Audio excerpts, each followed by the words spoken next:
Швенсон. Марлинсон Швенсон.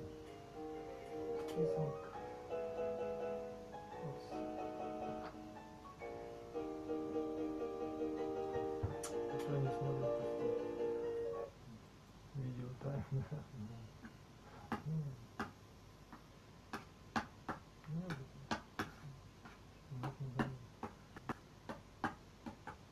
Не нужен мне.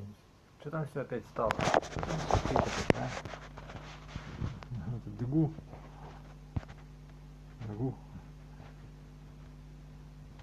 Так оно листы перефункционирует. Ну вот это есть оно. Я мертвый, понимаешь?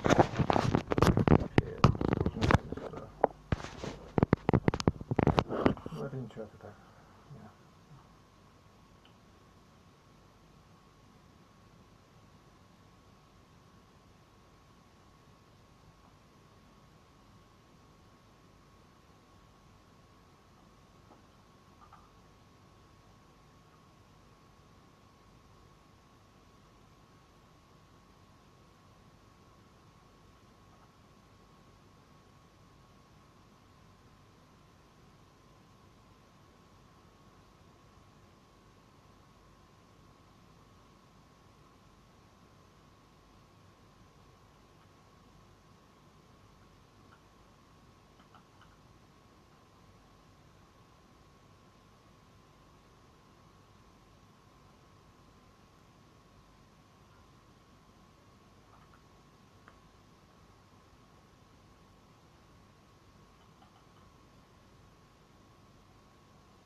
Неплохо. Не берут меня здесь.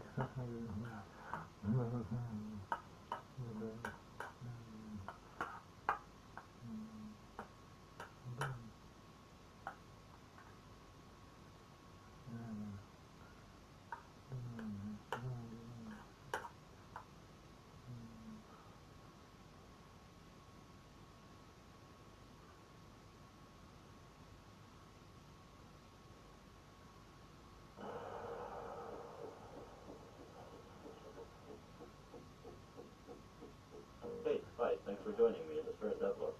I'm making a third-person shooter game where you can transform and climb stuff. These videos will show the progress on my game and hopefully continue. Before we jump into this month's changes, let's start with an introduction. I'm a Dutch student and hobbyist video game developer. Initially around 2015 I picked up Unity to make mobile games, and so that's what I did for a couple of years. I also published some game assets of Unity. I'm a Dutch student and hobbyist video game developer. Initially around 2015 I picked up Unity to make mobile games, and so that's what I did for a couple of years. I also published some game assets in the time. I then decided to try and make a PC game. Throughout 2019 I started a ton of prototypes. After having absolutely no ideas left for new prototypes, I stumbled upon a no-clip documentary about the development of Horizon Zero Dawn. The first thing that crossed my mind was, I can do that. Obviously, I couldn't just blatantly rip off Horizon Zero Dawn, so I planned to replace the dinosaurs with giant insects. Also, it was gonna be a roguelike because I don't have the resources to make a linear game. I got to work, modeled the player character, and implemented procedural generation for the terrain. Also, around that time, Sebastian Lack had just released a coding adventure featuring procedural animation.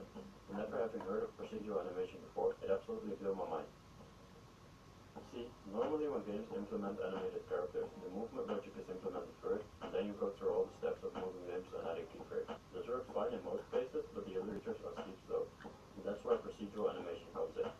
Instead of having separate workflows for animation and movement, you write code to handle the movement logic as well as the animation. I will link my tutorial on procedural animation below for anyone interested. After developing the Horizon Zero Dawn inspired roguelike and my procedural animation addiction for roughly half a year, I came across this event on Twitter called Pitch Your Game.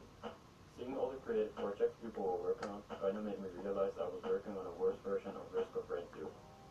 I had to come up with something new and interesting. That's when appeared to me that if I love procedural animation so much, why not put it on the main character? This seemed like a pretty good idea, and so I procrastinated. I then stopped procrastinating, and here we are.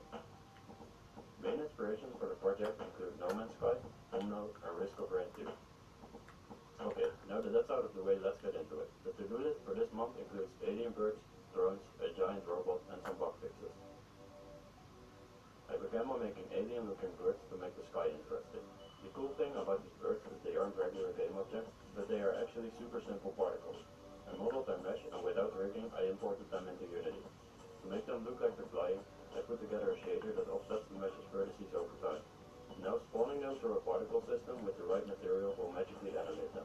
This is not only super performant, it's also very nice to work with, since I can simply add particle systems to the scene to simulate groups of creatures flying by. These birds look nice and all, but they're kind of boring, so it's time to add some more aggressive flying enemies. Since players can switch between human and creature form, there needs to be an incentive to play as a human. If it wasn't for flying enemies, I would probably just play the entire game walking and climbing on 4 legs. The game has a bit of a sci-fi robot theme going on, so it makes sense for the first enemies to be drones. Perfect.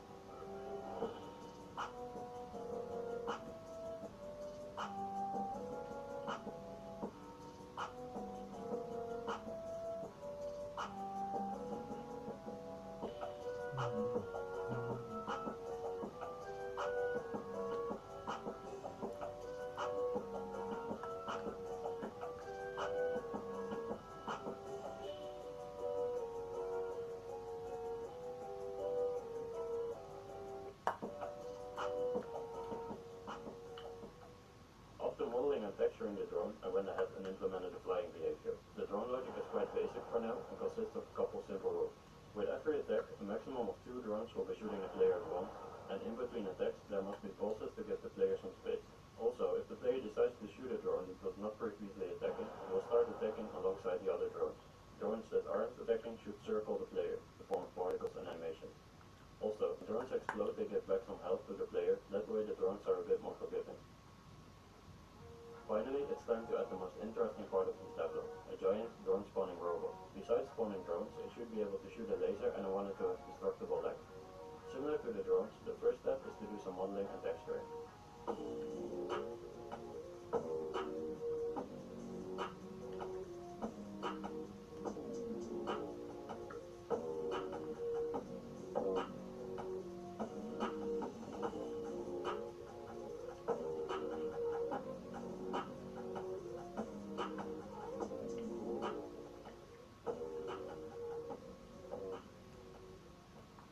Since I'm using procedural animation, I can simply rig one leg and add IK to it inside Unity.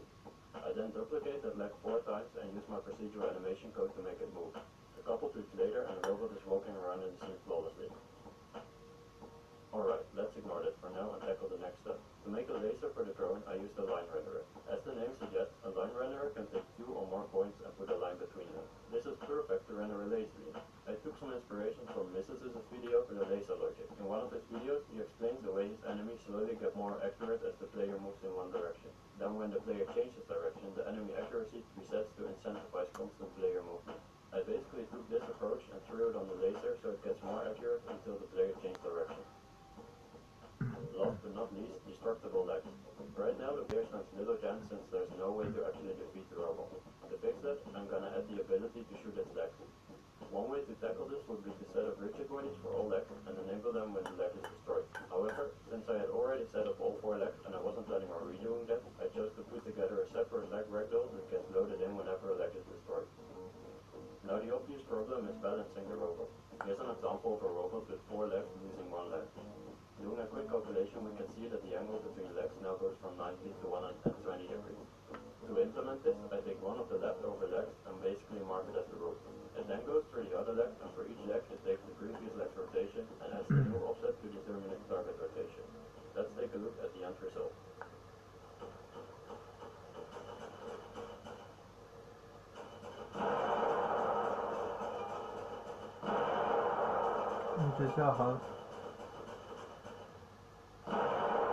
Как-то примитивно.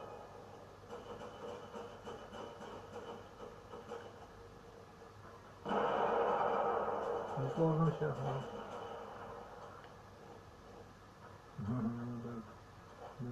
Okay, that's it for this first episode.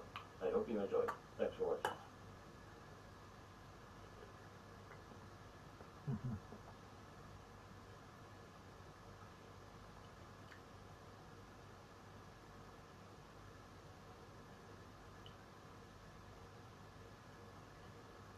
Я понял.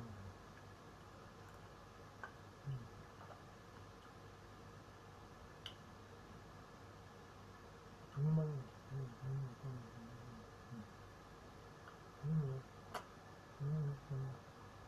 Ничего.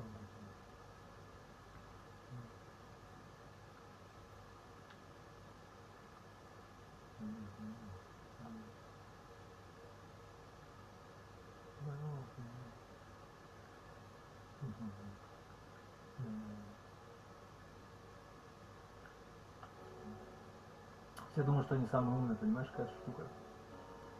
Полно всяких штук.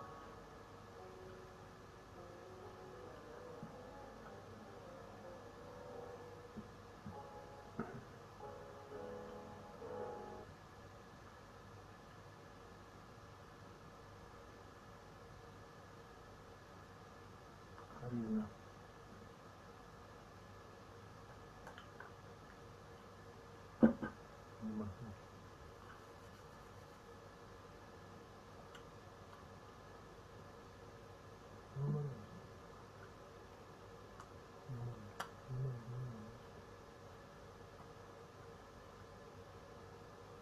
Какой еще продать жилье? Ты о чем говоришь?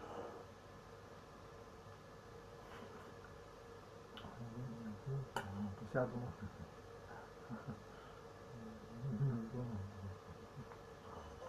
You know you can make your own fractals in under 5 minutes without any programming, extra software, or web pages.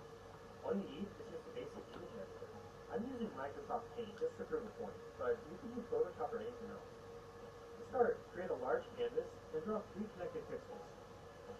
Then, just copy-paste, rotate right 90 degrees, attach to the previous segment, and just repeat until a fractal forms.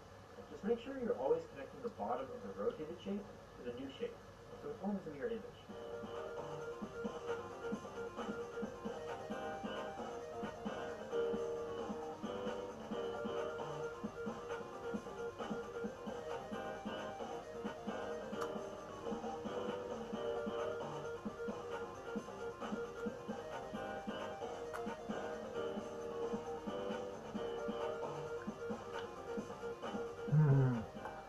This fractal is called a Levy curve, which is a well-known and surprisingly detailed L-system fractal. And just look how little time that took to make. Here's an even more famous one, the Dragon curve. It's exactly the same construction, but you just connect a new piece to the opposite end of the curve.